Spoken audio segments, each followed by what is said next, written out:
শরীফের যে শিক্ষা স্মরণ দিয়েছেন সেই শিক্ষার মধ্যে ও আল এই শব্দটা এখন যারা সাল্লাল্লাহু আলাইহি ওয়াসাল্লাম বলে তাহলে তারা কি করে নম্বর পেতে পারে? বলে যে আচ্ছা একটা নম্বর গেছে অঙ্কের নম্বর করবে না, এরকম অঙ্কের মধ্যেও তো নিয়ম হয় পুরো নম্বর 10 নম্বর উঠাবো আর নাহলে 1 নম্বর এক নম্বর হবে 8 জিনিস দেবো। তাহলে বুঝতে হবে সঠিক হবে। প্রত্যেকটা কাজ আল্লাহর কাছে চাইতে হবে যে আল্লাহ তোমার বন্ধু খুশি তুমি খুশি সেভাবে আমার করতে দাও, সেই তো তো আমি এটা তো বলতে পারি কিন্তু নমুনা কি আছে আমার কাছে? আমার জন্য কি 1500 বছর আগে বুঝছে না, তাহলে আমি কোথায় নমুনা পাবো? যে আল্লাহ হাবিব সাল্লাল্লাহু আলাইহি ওয়াসাল্লামের রেপ্লিকা ওই রকম ওই সাথে যারা করেছিলেন যে জীবনকে, সেই জীবনকে আমি ধরব, অনুকরণ অনুসরণ অনুকরণ করে। এই মুহররম মাসের বড় শিক্ষা কি? ভোগ নয়, নিশ্চিত জানা আছে এত বড় সৈন্য বাহিনীর সাথে যুদ্ধ করে জেতা যাবে না। থেমেছিলেন হোসেন ইসলাম, থেমেছিলেন? ইমাম হোসেন থামেন নাই। তিনি জানতেন যে এটা অসম যুদ্ধ, এটা কোন যুক্তিতে বলাবে না। যারা যুক্তি দিয়ে বুঝিয়েছে আপনি যাবেন না তাদের কথা 100% ঠিক, কিন্তু ওনার কাছে আরেকটা যুক্তি ছিল, আমার এই নানা জানের ধর্ম ইসলাম থাকবে না। এরকম নামধারী ভুগি এজিদের মতো যদি লোকের হাতে পড়ে ইসলাম, তাহলে এই ইসলাম কোনদিন ওই আসল রূপ হবে না, সেই মদিনার ইসলাম হবে না, সাহাবার কিরামের ইসলাম হবে না, আহলে বাইতের ইসলাম হবে না। তাই ওনার জন্য খরচ ছিল নিশ্চিত ভাবে জানা যে আমি একা মরবো না, সব শেষ হয়ে যাবে, নিশ্চিন্ন হয়ে যাবে। তারপর একটা ভিত তৈরি হবে, সেই ভিতের উপর প্রতিষ্ঠিত হবে আগামী দিনের ইসলাম, সেই পুরনো ইসলাম, সেই মদিনার ইসলাম, নানা জানের ইসলাম।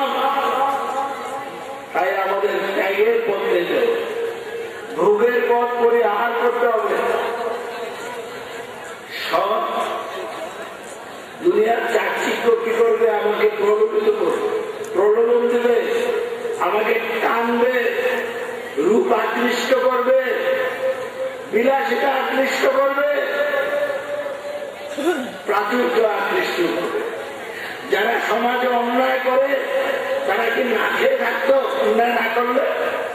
না, একটা বাড়ি না 5টা বাড়ি দরকার, 10টা বাড়ি দরকার, বিদেশে ব্যাংক ব্যালেন্স দরকার। এগুলো শয়তানের কাজ। তাইলে আমাদের কেন আমরা ইমামতের দরবারে আসবো, কেন ওনার পথ ধরবো?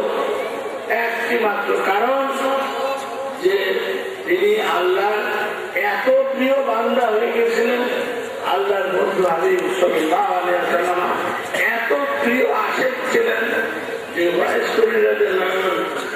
শাড়িতে ওনার নাম উঠে গেছে। চেহারার সাথে ওনার চেহারা মিশে গেছে, এক চেহারা হয়ে গেছে। যেখানে ওয়াইস করিমের নাম আসবে সেখানে শেখ সৈয়দ বুরহানুদ্দিন নাম আসবে।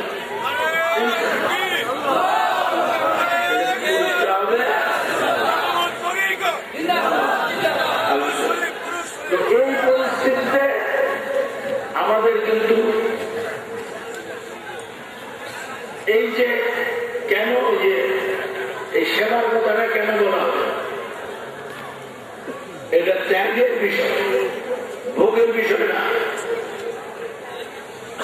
যত লোকের ক্ষমতা আছে দান করা, এখানে দুইটা জিনিস, হয় নেবে নয় দেবে। আল্লাহ তাআলা দুই ভাগে ভাগ করেছে, হয় তুমি নেওয়া যোগ্য হও আত্মা, আর একটা হলো যে না তুমি দেওয়ার যোগ্য দাও। বলে আমার নিজেরই পশু কেটে আজকে আর 2 দিনের খানা না, মুমিনের কথা এটা। আমি বারবার অনুরোধ করেছি আগেও, এখন থেকে কম খাবার অভ্যাস করা দরকার। কম খাবার প্র্যাকটিস দেখতে হবে যে আমি কতটুকু সহ্য করতে পারি খিদা, এটা নিজে নিজে পরীক্ষা নিতে হবে। আমি ঘুম কতটুকু স্বাস্থ্য ঠিক রাখার জন্য মিনিমাম কতটুকু না হলে চলবে না, এটা বুঝতে হবে। আর কথা বলার আগে হিসাব করতে হবে যে এই কথাটা বললে আল্লাহ আল্লাহ খুশি হবেন না বেজার হবে। হিসাবে দেখা গেল খুশিও না বেজার না, মাঝখানে একটা কথা ওইটাও বাদ দিতে হবে।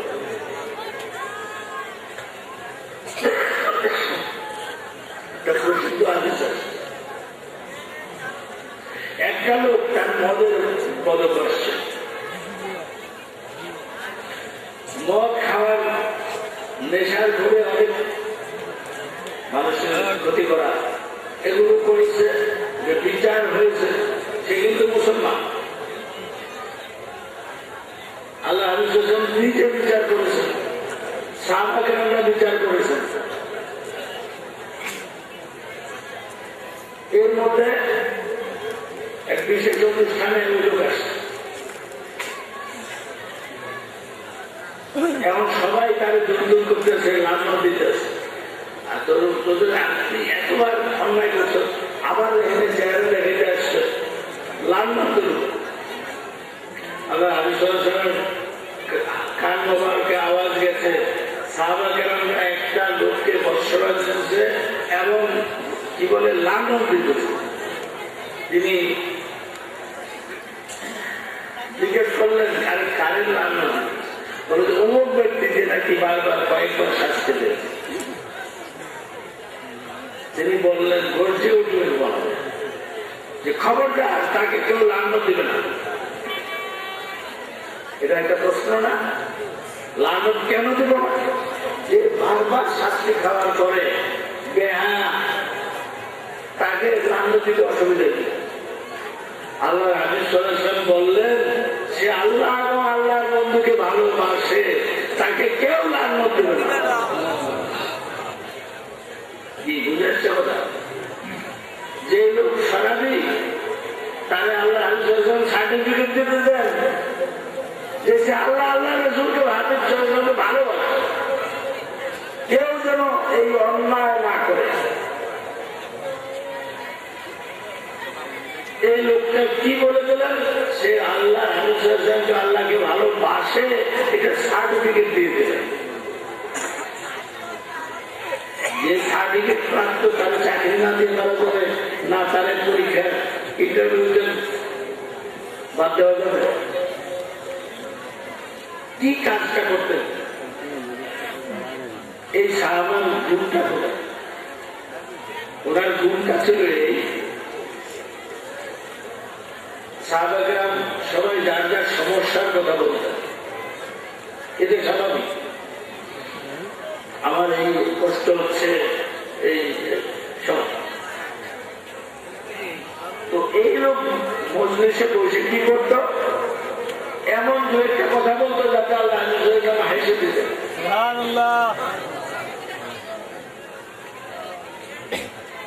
আচ্ছা, এই কাজটা যদি সবাই পছন্দ নাও করে, আল্লাহর কাছে কেমন লাগবে? অনেক মধুর। আল্লাহ হাবিব সাল্লাল্লাহু আলাইহি ওয়াসাল্লামকে হাসানো, এই যে তার কাজ ছিল,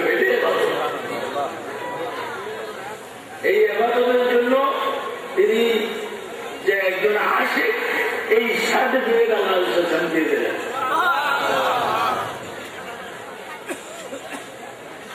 তাইলে আমরা এই ফর্মুলা কি পারি না যে শুধু কেবল এই দেখাবার জন্য যা করি, এই দেখাবার ঊর্ধ্বে আরো অনেক কিছু আছে যা করা যায়। এই বিষয়গুলো বোঝার বিষয়। আমার মনে হয় শরীয়তের এলিম শিক্ষার জন্য যেমন মাদ্রাসায় পড়তে হয়, আরবি গ্রামার পড়তে হয়, কোরআন শরীফ, হাদিস শরীফ, উসুল হাদিস, উসুলের তাফসীর, উসুলের ফিকহ পড়তে হয়, তেমনি ভাবে আমাদের এই আধ্যাত্মিক দিকে স্পিরিচুয়াল সায়েন্স, এই আধ্যাত্মিক বিজ্ঞানটা সেভাবে পড়া উচিত। যেটা পড়তে আমার মনে হয় অনেক ছেলে আছে যাদের বয়স এখনো তারা ক্লাস 7-এর বেশি না, কিন্তু তারা আমার কথাগুলো বুঝতেছে কিনা? বুঝে? ছেলেরা বুঝো? তাহলে বুঝতে হবে যে এটা নির্ভর করে কতটা সহজভাবে কি করতে পারো, তুলে ধরতে পারো, কতটা সহজ করে দিতে পারো। তো এই জিনিস আমরা ইনশাআল্লাহ অনানুষ্ঠানিক প্রতিষ্ঠান হিসাবে করবো ইনশাআল্লাহ। এই আধ্যাত্মিক বিজ্ঞানের ওপেন ইউনিভার্সিটি আমরা আশা করি। বলুন আমিন। আমিন। আমাদের এই ওপেন ইউনিভার্সিটি কি বলে বাংলায়, উন্মুক্ত বিশ্ববিদ্যালয় অথবা দূর শিক্ষণ, তাই না, ডিস্টেন্স লার্নিং, এই যদি হয়, এগুলো যে এই আমাদের এই বাংলাদেশি জাতিদের মধ্যে যিনি এটা সূচনা করেছিলেন তিনি আমাদের পাশে বসা আছেন কিনা? তাইলে অসুবিধা কি? দূর শিক্ষণ কারে বলে? আজকে ওই সারা বিশ্বের থেকে ওনারা ডাকে। তো আমরা কেন আমাদের ধন আমরা কাজে লাগাবো না? ইনশাআল্লাহ। যে এক সময় আমাদের সীমিত শেষ অবস্থায় আমাদের আজকে এখন এই মুহূর্তে হিসাবের ব্যাপার, হিসাব কিতাবের ব্যাপার।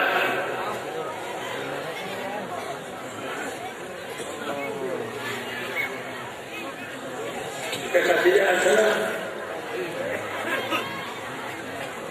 কি দিয়ে বিদায় দেবে জানি না কে কি নেবে, কি দিয়ে বিদায় জানি না কে কি নেবে,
মানতে হবে